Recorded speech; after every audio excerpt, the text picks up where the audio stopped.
Another day, another story.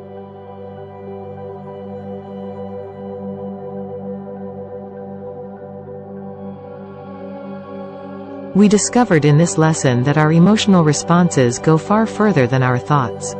They manifest physically and are fueled by our limbic system's fight, flight, or freezing response. We'll now discuss how to regulate your emotions in order to calm your nervous system and reduce worry. In simple terms, this entails slowing down your nervous system and inducing the physiological response that makes us feel safe when we are genuinely safe. In my channel I have provided some fantastic materials to aid with anxiety, sleep, and enhance your mental health, including guided meditations, a simple gratitude, and meditation videos. Is it still possible to suffer from PTSD or an anxiety problem today? I've dealt with a lot of experienced trauma educators who claim that PTSD or anxiety problems cannot exist in a peaceful body. The physical symptoms of having a nervous system that is constantly on high alert include anxiety and PTSD. When your amygdala signals to your brain that you are in danger, causing the fight, flight, or freeze response to kick in. This explains why anxiety causes you to feel queasy or why PTSD makes you hypervigilant, making you jump at the first sign of danger. Your neurological system becomes locked in that sympathetic response, which is why, due to the fact that this fight, flight, or freeze response is an autonomic reaction, people frequently feel powerless to alter it. However, we are more powerful than we are aware of. Therefore, for instance, when we are worried, our muscles stiffen up without us even realizing it. But, we can control our muscles when we think about it. Similarly, when we are anxious, our breathing becomes shallower and shorter. However, we have the ability to control our breathing by deliberately taking a deep breath. These two autonomic responses are ones that we can control. By using easy approaches, we may alter how stressed our bodies feel. The most interesting aspect of this is that in addition to your brain telling your body whether to be stressed or calm, your body also tells your brain whether to be stressed or peaceful. As a result, when we choose to breathe slowly or deeply, we also choose to activate the parasympathetic nervous system, which promotes calm. In this video, I'll show you how to control your nervous system and activate the parasympathetic reaction. By doing this, you can change your nervous system's dominant response from the stress response to the rest and digest response. Now, a brief side note.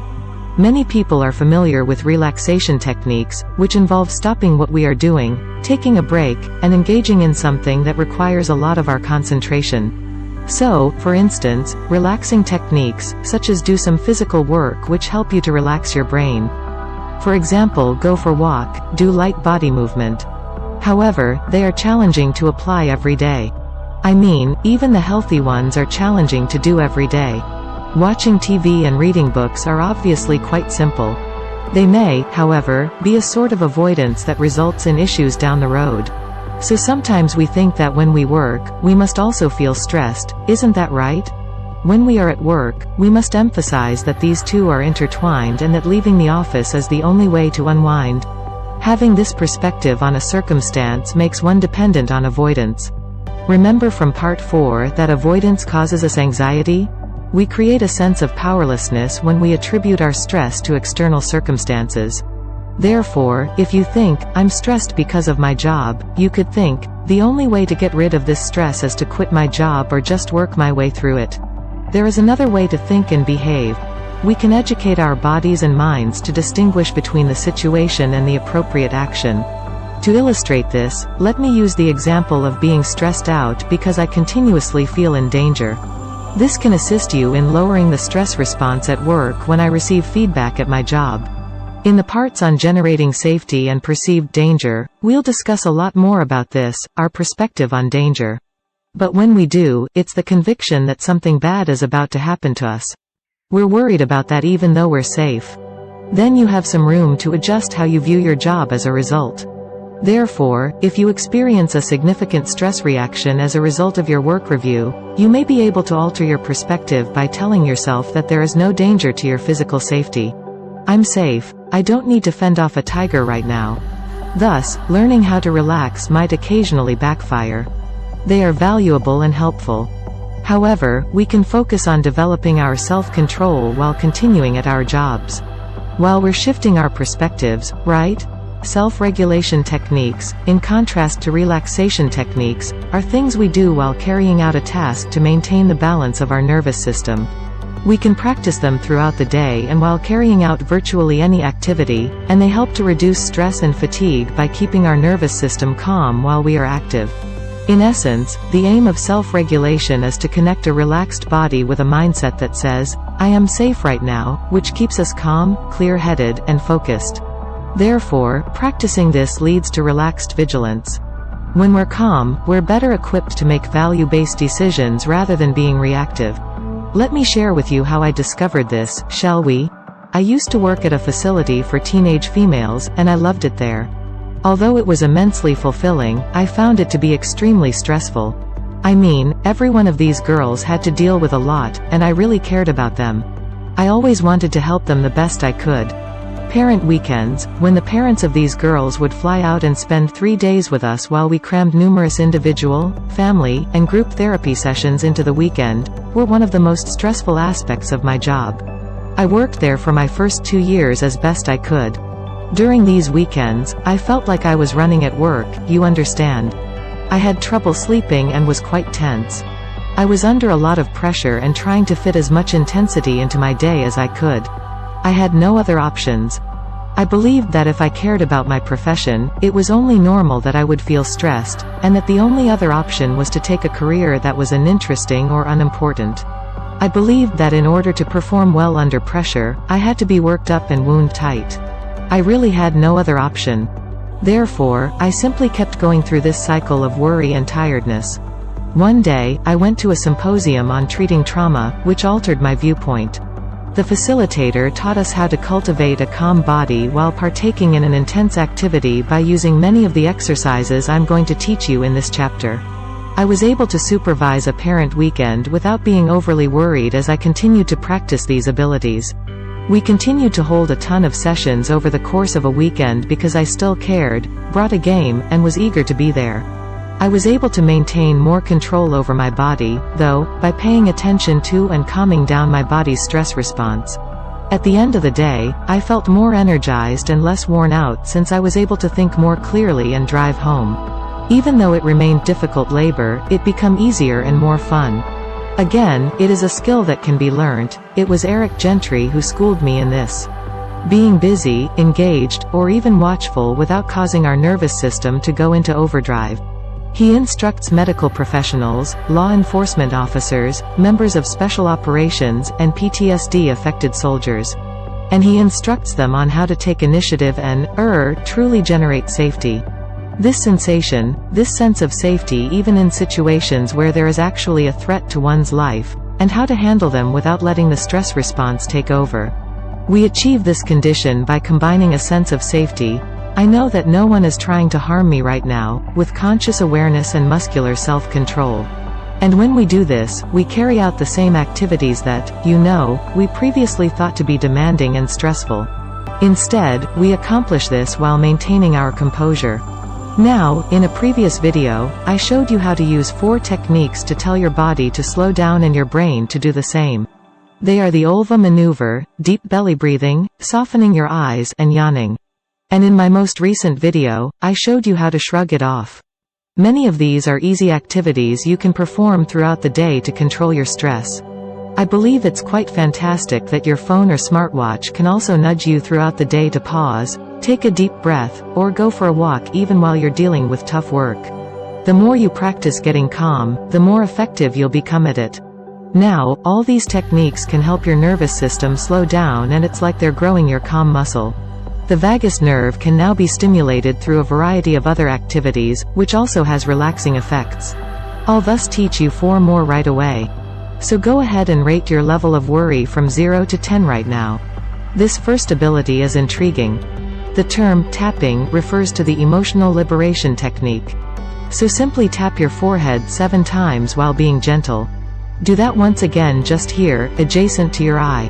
1,234,567, your color 1, is right here under your arm, right here above your lip, right here below your lip, and right here under your eye. And then 1,234,567 is right here on the karate chop region. Black small square OK. On a scale of 0 to 10, now that the activity is over, immediately lower your anxiety level once more. Now, for the majority of people, their worry slightly lessens. Here's the thing about this method, though. This is not supported by any scientific data. Tapping advocates claim that you are working with your energy, meridians, or other body parts. However, there isn't much evidence to support this. What we do know is that it typically lowers anxiety a notch. Generally speaking, almost anything we can do to ground ourselves in the body, in my opinion, can help the body remind the brain that we are safe right now. I believe this works for certain people because of that. Simply take a moment to glance around your room, to open your eyes, to gaze past the screen you are currently viewing, and to acknowledge that you are secure in this space. You're doing fine right now. This is how the body and the mind are calmed. Okay. Number 2 is much more enjoyable. Laughter sets off this parasympathetic reaction.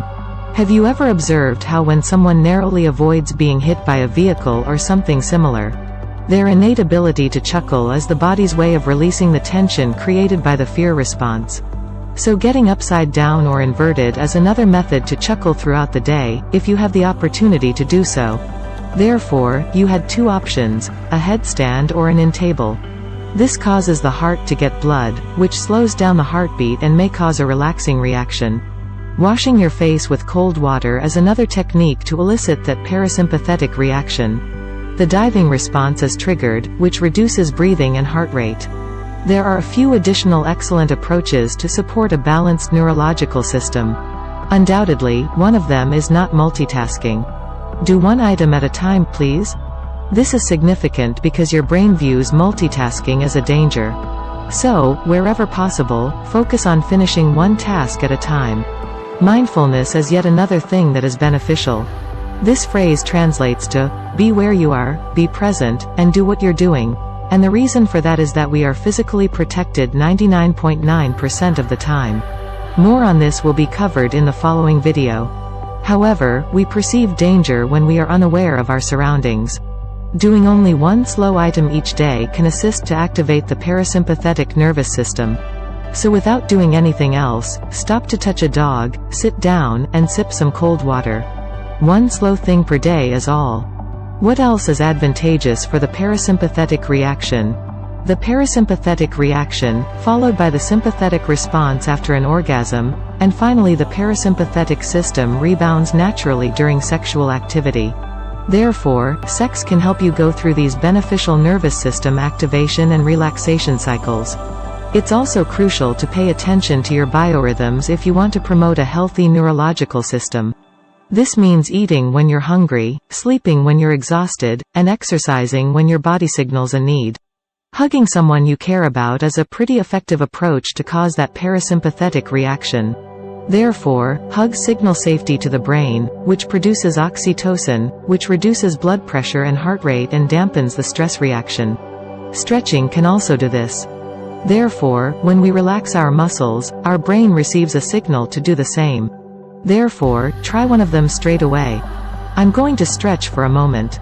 My shoulders become quite tense. And when I finish this small portion, let's move on to the other arm. Oh, no, I hope you're feeling a little bit better. Please keep in mind from skill number 5 that we can conceal or avoid our emotions if we wish to or try to force control over them. When you try to force yourself to settle down when you're already feeling nervous, it can just make your anxiety worse. Instead, work on being willing and allowing yourself to experience your emotions before expanding your awareness to the peaceful and content portions of your body that are already there. Lean gently into these feelings of serenity. You should have several opportunities throughout the day to feel a little tense, notice it, and actively seek to soften while still doing your activity, your work, or whatever it is, as opposed to trying to push your worry to go away. Every day, put this act of self-control into practice. It only requires a little extra attentiveness and hardly any extra time. Throughout the day, we ought to practice self-regulation every few minutes. It only takes a few seconds to perform this practice of checking in, managing your muscles, and responding. However, if you can do it and do it often throughout the day, this can entirely alter your nerve system so that calmness takes over. You'll discover how to calm your mind and evoke a sense of security in the next video. You will gain knowledge of perceived risk and actual safety. Emotion processing is a crucial technique for managing strong emotions, but the majority of people have never received instruction in it. I appreciate you watching, and be careful.